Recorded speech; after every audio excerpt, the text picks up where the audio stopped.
Jangan lupa like, comment, and subscribe ya guys, biar gak ketinggalan video-video terbaru. Cerpen kali ini berjudul Air Nasib. Gimana kabarnya tentang air nasib lo? Tanya Rizky kepada Awan, teman dekatnya. Awan memandang, memang seringkali menggantungkan nasibnya pada keran air. Unik memang, jika ia memutar-putar keran air tanpa hambatan atau lancar, artinya ia akan mendapat keberuntungan. Begitu juga sebaliknya. Namun untuk memutarnya tidak dapat disengaja, jadi tanpa sengaja. Ya nggak gimana-gimana, jawabnya singkat. Oh iya, tadi pagi gue muter keran mulus banget tanpa hambatan. Terus tanya Rizky penasaran. Jadi tadi di sekolah gue nemuin uang 10.000 katanya, sedikit sombong. Ah, mending lo kasih uangnya ke yang punya. Emangnya lo nggak takut dosa? Uang itu tuh udah jadi rezeki gue, mungkin bukan rezeki yang punya. Awang memang sedikit keras kepala. Beberapa waktu yang lalu, ia juga pernah menemukan uang dalam jumlah yang lebih besar, puluhan ribu rupiah. Dia menemukan di depan gerbang sekolah sewaktu pulang sekolah. Kemudian dia langsung memberitahu Rizky. Riz, tunggu, kata Awang sambil berjongkok membetulkan tali sepatu, padahal dia sedang menginjak uang yang ia temukan. Kemudian Awang segera memasukkan uangnya itu ke saku dan berbisik pada Rizky, gue nemu duit. Tapi lo diem-diem aja, bener ya? Ya deh, Awang memang memperlihatkan uang yang dia temukan kepada Rizky. Buset, seru Rizky, mending uang itu lo kasih ke sekolah, biar kalau mau uang itu di depan gerbang males. Lo diamalin aja ke masjid. Ya nanti gue amalin ke masjid semuanya, ya enak aja. Berarti sama aja lo makan uang haram. Enggak juga kali, lagian kan itu uang rezeki gua. Awang tetap bersikukuh menganggap uang yang ia temukan adalah rezekinya. Dasar kepala batu. Ada satu kisah lagi dari Awang yang dengan nasib airnya itu. Ini dia, saat pagi hari sebelum berangkat ke sekolah, ia gagal 3 kali untuk memutar keran air secara lancar. Otomatis hari ini dia mendapat kesialan 3 kali juga. Kesialan yang pertama, dia terlambat sekolah dan dihukum keliling lapangan basket 5 putaran. Aduh, kasihan. Tidak bisa. Kalau kamu memang niat mau sekolah, kamu kenapa terlambat? Iya, Pak.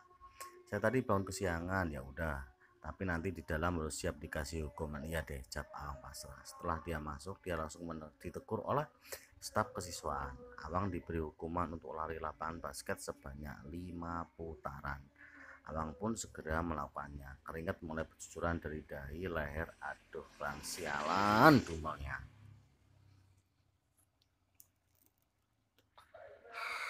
Kesialan yang kedua, nilai ulangan matematika yang seminggu yang lalu kebakaran alias jeblok alias buruk. Ia mendapat nilai 3,5. Anak-anak, hari ini ibu akan membagikan hasil ulangan kita minggu lalu. Ya, nilai di bawah 7 harus mengerjakan soal di buku cetak sebanyak 30 lembar. Jangan soal duduk buku cetak sebanyak 30 lembar dan dia harus dikumpulkan serupu guru tutik, guru matematikanya. Jadi tugas matematika. Kesialan yang kedua, nilai ulangan matematika seminggu yang lalu kebakaran alias jeblok alias buruk. Ia mendapat nilai 3,5. Anak-anak, hari ini bahkan bagian hasil ulangan kita minggu lalu yang nilainya di bawah 7 harus mengerjakan soal di buku cetak sebanyak 30 soal dan lusa harus sudah dikumpulkan seluruh tutik guru matematika. Salah seorang murid pun mulai membagikan hasilnya. Awang kedap kedip cemas, wajahnya biar bisa. Tak henti-hentinya dia berdoa dan mohon agar dia mendapat nilai 10 ke atas, tapi kenyataannya jeblok bro. Rizky juga mendapatkan teman. Rizky yang juga merupakan teman sebangku Awang sudah mendapatkan hasilnya. Terlebih dahulu dia mendapat nilai 9. Temannya yang membagikan hasil ulangan itu berjalan ke arah Awang dan meletakkan tas secara terbalik sambil berkata, rasain lo, enak. kakaknya punya keras jangan punya kepala jangan keras-keras. Itu pun juga bercanda Rizky cuma bisa tersenyum menghargai perkataan temannya tadi. Awang mulai balik ke tanah dan melihat hasilnya. Dia sedikit kaget melihat hasilnya dan wajahnya terlihat lemas seperti orang bodoh.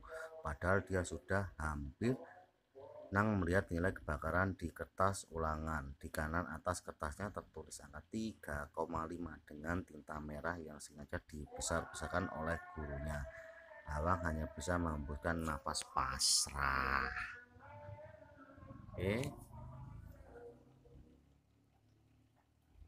Kesialan yang ketiga, saat pulang sekolah, dia terjebol dalam sungai dan basah kuyup. Sewaktu ia sedang berjalan pulang melewati pinggir sungai, tiba-tiba saja ia terpeleset dan terjebol ke dalam sungai itu.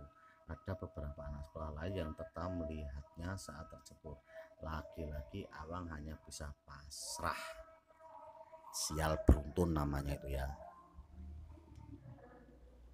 Lengkap sudah kesialan hari ini.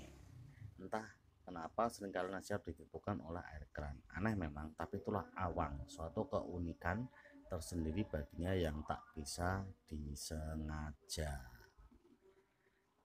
Dan